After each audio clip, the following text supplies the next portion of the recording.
मोमिनीन आयशा सिद्दीका फरमाती हैं, हुजूर ने अपने हाथ से ना किसी गुलाम को ना किसी लोंडी को हत्ता कि किसी जानवर को कभी तकलीफ नहीं दी।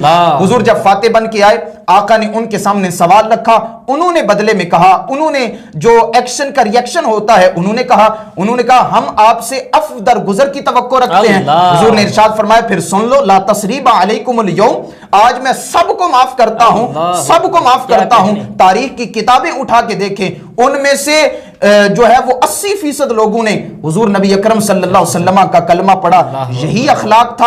अगर आज एक मुबल्लिग अपनी तबलीग में अखलाक का पहलू रखेगा, सुनने वाले यकीनन सीरत मुस्तफ़ा की जानिब रुजू करेंगे।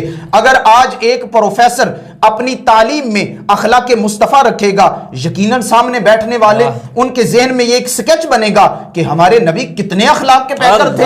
अगर दुनिया का कोई आदमी, दीन का कोई आदमी, किसी शोबा हाई जिंदगी से ताल्लुक रखने वाला अगर अखलाक मुस्तफ़ा को अपनी जिंदगी पे लागू कर लेगा, यकीनन वो आगे बढ़ता जाएगा, उसकी शख्सियत में निखार आएगा।